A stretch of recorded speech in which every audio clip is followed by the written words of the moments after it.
just to tag on some of these wonderful testimonies, and also to say that I feel like this whole movement is coming out of, it's not just here since 2008. This is part of a process that's been taking place for a long time. You know, the Via Campesina has been struggling to prevent, you know, the markets, agricultural markets, to be opened up around the world.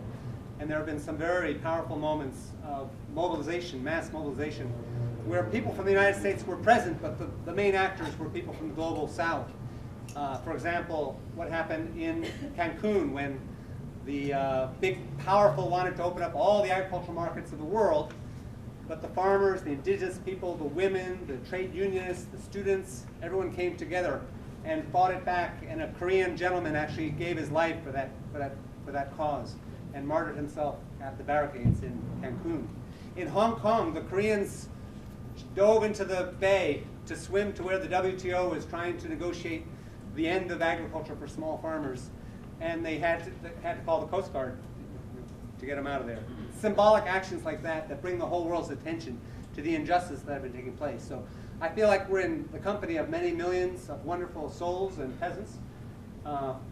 Some of us in the global north are also considering ourselves to be peasants in the original sense of the word, which is a person of the land, peasants.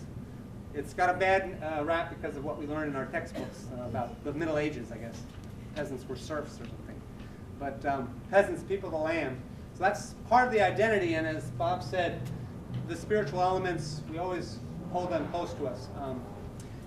The origins, I explained a little bit about the origins of the U.S. Food Sovereignty Alliance, but I'd like to just give you up to date on that. Yesterday, when we marched with leaders of the Restaurant Opportunity Center out to an unscrupulous restaurant in Bourbon Street, we launched our U.S. Food Sovereignty Alliance in that action, because we want our alliance to be an alliance of actions, not just talking and theorizing and strategizing.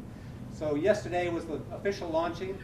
Yesterday was also World Food Day, and that's why it was a good day to do an action like that and launch our Food Sovereignty Alliance. I think it's very exciting to have organizations that represent workers in the food industry, as well as farm workers, indigenous people, farmers, et cetera, people involved in the whole net of the food system. So the next question I'd like to put to our panelists is, what do you see as the next steps for the food justice, food sovereignty movements coming out of Detroit, coming out of here, and how could the U.S. Food Sovereignty Alliance help support those next steps?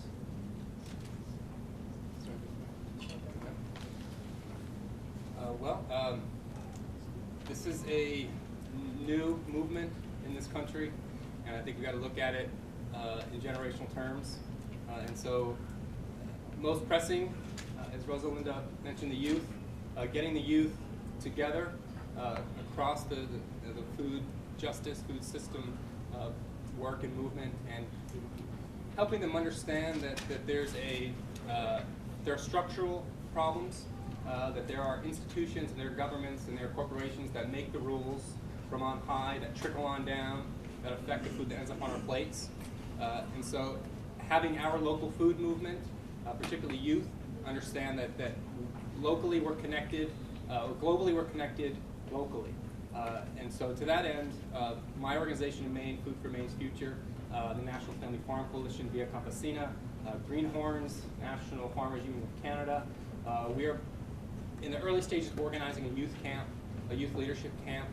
I was fortunate enough to go to one in Mexico with Via Campesina, and it was very inspirational, very transformative, and I'd like to bring young leaders in the food movement out to my home in Maine, where we have an incredible small farm community that's banding together to do the work on the ground. We're coastal, and so you can come and see what the effects are on corporate consolidation on the fisheries. So you get a good view of the food system there. And my organization has a small seed farm project that we got started this year. So there's going to be hands-on work, and we're going to talk about seeds. We're going to learn about growing seeds and growing food, and it should be a really good stepping stone towards our long-term movement. So that's one of the things I think that we can be focusing on. I think we should focus on hearing from our community. You know, it's so often that we feel that we know what's best for people. And maybe you might know your neighbor and you might think that you could speak for them, but you really can't speak for someone until you engage in dialogue. So we have like community forums where we can hear from the community and hear how they feel that we should take, what the next step should be, and then take that collectively, work together, and move forward with that instead of just saying, these people need that.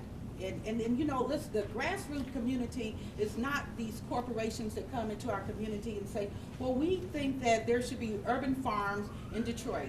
And so we're going to come with all these farm equipment and all this stuff, and we're going to plant farms in the city. Grassroots movement means that you're going to get down on your hands and knees in the grass and pull it up by the roots. If you're willing to do that, then you're a grassroots person. But if you feel that you can't get your hands dirty and you feel that you can't hear from our people, then you need to stay away from our community, because we know what we want, and so we don't need anyone else speaking for us. So I think that's what our next move should be.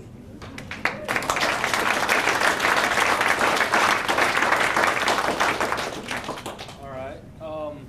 I would say that I strongly agree with Bob and Fira here.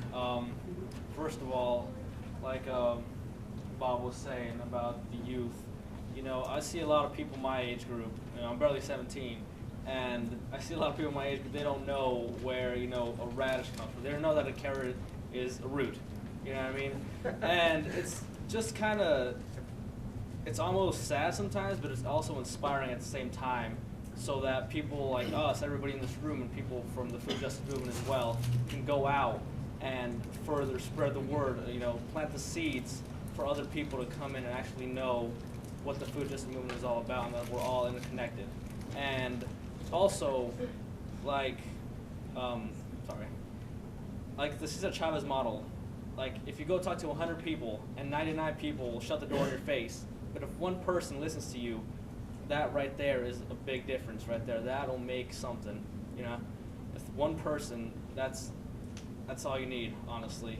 So, like, I agree with Bob and Afira and Rosalinda, my mentor, about the youth. So, spread the word, plant the seeds, and we'll get this thing going.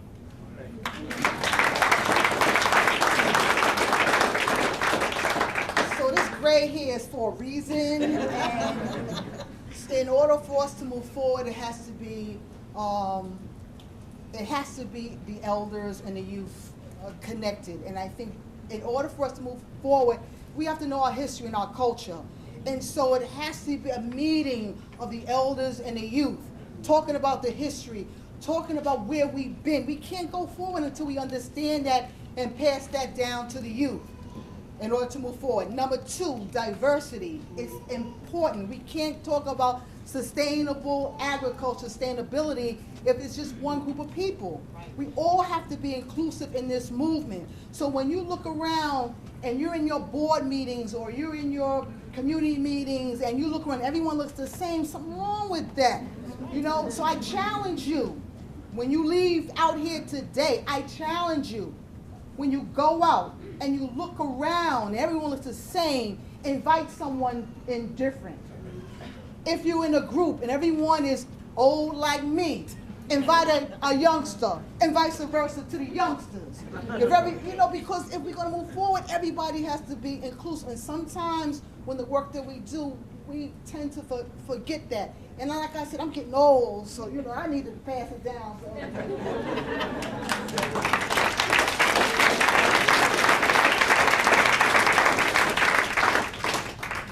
The next step that I see that the Food Sovereignty Alliance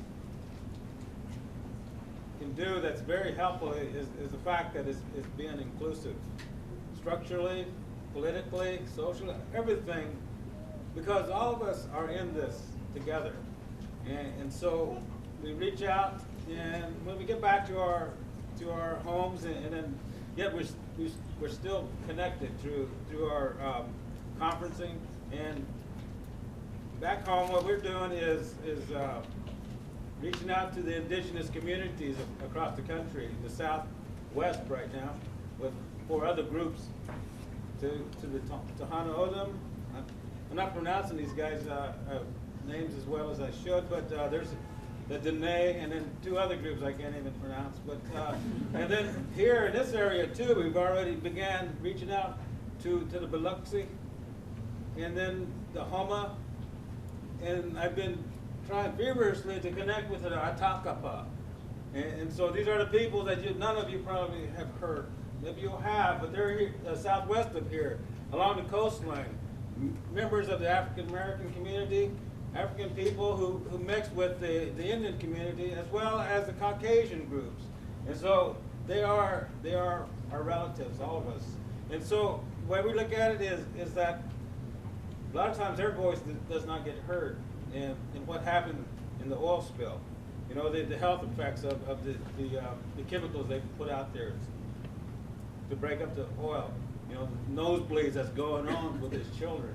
And the other day, yesterday, we visited some of the coastal people, and the stories they told were they hurt, because, you know, we want to be able to do something about it. And yet at times is that we are not there in numbers. And at one time the media was there, and now they're gone. You know, since they felt they capped it, they left. And so there's only one journalist there covering all of the issues. So we need to get them back over there. And so as members of the U.S. Food Sovereignty Alliance, you know, we need to think of those people who are getting left out of the minds, the consciousness of the American people, as well as around the world.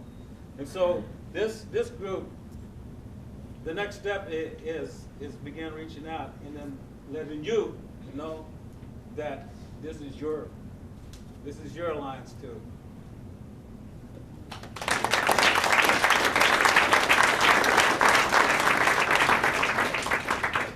So the next step for today's session is to divide up maybe into 5 or 6 groups, and I don't know if we can spread out into the hall. And the task of these groups is going to be to consider what you've heard yesterday and today. What proposals do you think should be worked on for the U.S. Food Sovereignty Alliance for the next year? And then bring those ideas back after 20 minutes. So given the number of people we have here, Yeah, about 110 and 115. 115, so maybe 6 groups. Do we have any volunteers to just be the point person to everyone can follow for different groups? Right. Laurie?